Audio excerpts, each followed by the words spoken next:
Alright, so today we are discussing the history of Limp Bizkit. Now, if you've been on my channel for about, I think I would say it was 1 month ago, I announced that I would be making a history of Limp Bizkit, and thanks to Metalhead Ian for the idea. So this is exactly what we're doing today. History of Limp Bizkit, let's go. So it starts in Jacksonville, Florida in 1999 when this guy, Fred Durst, really wanted to make a metal band that combined elements of funk, hip-hop, and rap. Good thing that there was already a genre, nu metal, that fit that entire description. Actually, nu metal isn't a real genre of metal. You just made that up. Shut up! Nobody's listening to you. Go away. Anyways, Fred made the band along with 4 other members. John Otto, the drummer, Sam Rivers, the bassist, Wes Borland, the guitarist, and DJ Lethal, the DJ. And I'm not going to make another nerd turntablist joke. I feel like that was already run into the ground after one use.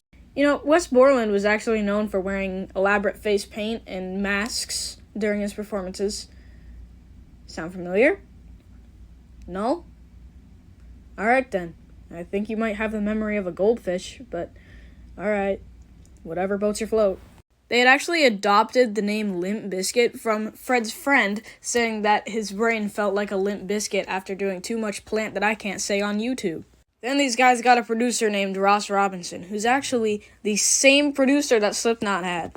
Since this was a time where grunge was at its high and mightiest point, people absolutely ate this up.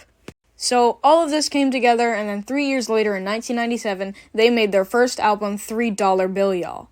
This song had featured some raw and aggressive vocals, and had songs like Faith, Sour, and Clunk, which are all pretty good. Then in 1999, they spontaneously blew up with their second album, Significant Other, which is when they became mainstream. Significant Other actually contained their second most popular song, Break Stuff. They had other hits though, like Just Like This, Trust, and I'm Broke. Then after that, they dropped their third album, titled I don't even think I can say this on YouTube without getting in some trouble.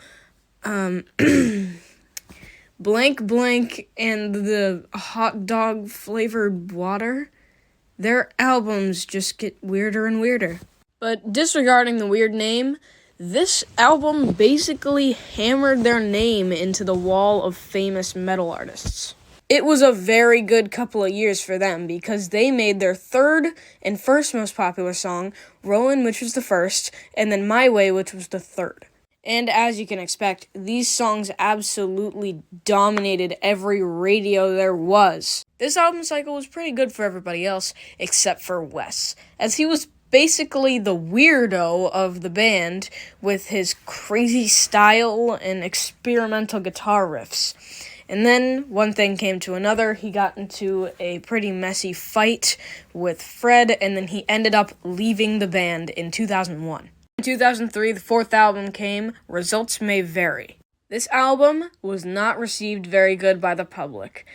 Pretty much everybody hated it. That crazy style that Limp Bizkit had was gone now that Wes had left, and they were basically just stuck in the dirt. But you want to know something? Nobody cared after that because Wes came back, baby! Obviously, everyone was overjoyed when he came back. They even went on a reunion tour, and after that, things seemed to be going good.